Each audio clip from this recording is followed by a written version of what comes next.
பரலோகத்தையும் பூலோகத்தையும் படைத்த தேவனே, உம் கருத்தில் எங்கள் அனைவரையும் ஒப்புக் கொடுக்கிறோம். இந்த நாளிலும் தேவரே படிக்கும் வேத வசனத்தின் மூலம் நீர் எங்களிடையே இடைப்பட வேண்டுமாய் ஜெபிக்கிறோம். இயேசுவின் மூலம் பிதாவே, ஆமேன்.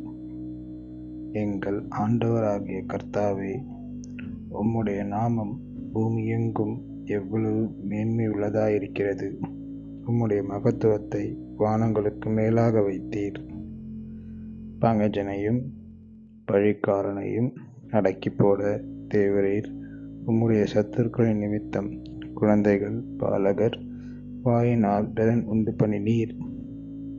உமது விரல்களில் கிரிகளாகிய உம்முடைய வானங்களையும் நீர் ஸ்தாபித்த சந்திரனையும் நட்சத்திரங்களையும் நான் பார்க்கும்போது, மனுஷனை நீர் நினைக்கிறதற்கு மனுஷகுமாரனை நீர் விசாரிக்கிறதற்கும் அவன் எம்மாத்திரம் என்கிறேன்.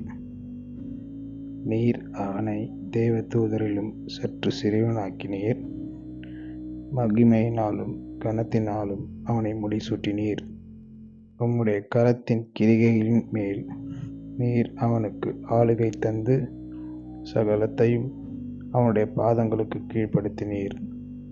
ஆடும் மாடுகள் எல்லாவற்றையும், காட்டு மிருகங்களையும், ஆகாயத்து பறவைகளையும், சமுத்திரத்து மச்சங்களையும், கடல்களில் சஞ்சரிக்கிறவைகளையும் அவனுடைய பாதங்களுக்கு கீழ்ப்படுத்தினீர்.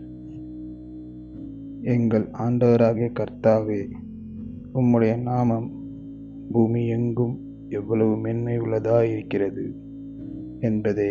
ஆமேன். பரலோகத்தையும் பூலோகத்தையும் படைத்த எங்கள் தேவனே, இப்பொழுதும் நாங்கள் படித்த இந்த தேவ வசனத்தை ஆண்டவரே எங்களுக்கு விலக்கி காட்டும்படியாய் ஜெபிக்கிறோம். இதன் மூலம் நாங்கள் தெளிவும் நல்ல ஞானமும் பெற கிருபையை தாங்க. இயேசுவின் மூலம் பிதாவே, ஆமேன்.